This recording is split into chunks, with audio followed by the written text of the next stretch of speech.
আমরা 11:12 সময় প্রথমে কন্ট্রোলে মেসেজ পাই যে মিরপুর 11:30 MM টাওয়ারে আগুন লেগেছে। আমরা দ্রুতই পল্লবী থেকে একটা 2টা ইউনিট চলে আসে, এসে তারা দ্রুত কাজ শুরু করে। এখানে 10তলা ভবনের 4 তলায় ডিজায়ার লাইফস্টাইল একটা শোরুম রয়েছে কাপড় যারা হোলসেল বিক্রি করে, সেই দোকানটার মধ্যে আগুন লেগেছে এবং তারা খুব দ্রুত আগুনটা নিয়ন্ত্রণে চলে আসে। 12:30 মধ্যে আগুন নিয়ন্ত্রণে চলে আসে এবং আপনারা দেখতে পাচ্ছেন যে 1:12 মধ্যে আমরা আগুন ফুল ফায়ার আউট মানে আগুন নিয়ন্ত্রণে দিয়েছি।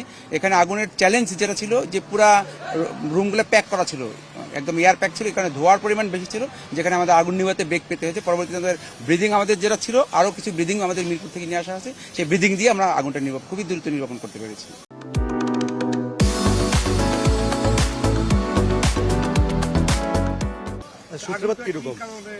আমরা এখানে আগুনের যেটা আমরা প্রাথমিকভাবে যেটা আমরা মানে ধারণা করছি, এখানে বৈদ্যুতিক ওয়্যার ছিল, সেই বৈদ্যুতিক যে বোর্ড সেই বোর্ডটার থেকে আগুন শুরু হতে পারে, এটাই আমরা ধারণা করছি। কি পরিমাণ ক্ষয়ক্ষতি হয়েছে? এখানে একটা রুমের মধ্যে যে কাপড়গুলো ছিল সেই কাপড়গুলোই পুড়ে গেছে, পাশে আর একটা রুমের আংশিক ক্ষতিগ্রস্ত, খুব বেশি ক্ষতি হয়নি, একটা ছোট একটা ফ্লোরের মধ্যে আগুনটা সীমাবদ্ধ ছিল। আবাসিক ভবন ছিল, ওখানে কোনো ক্ষয়ক্ষতি হয়েছে না, উপরে এখন শুধু একটা ফ্লোর, 10তলা ভবন 4 তলা, ওই 4 তলার একটা পাশেই ওইটাই ক্ষতিগ্রস্ত, বাকিগুলো সব সেভ করতে পারছি আমরা। অনেকে বলছে যে আপনাদের আসতে অনেক দেরি হয়েছে এখানে উপস্থিত হতে। আসলে ফায়ার সার্ভিস মেসেজ পাওয়ার সাথে সাথে 30 সেকেন্ড, আমরা জানি যে আমরা 30 সেকেন্ডের মধ্যে স্টেশন থেকে বের হয়ে যাই। যদি কেউ মেসেজ দিতে দেরি করে দেয় সেটা আসলে আমাদের কিছু করার নেই, বাট আমরা কখনো আমাদের দিক থেকে কখনো আমরা নেগলিজেন্সি করি না।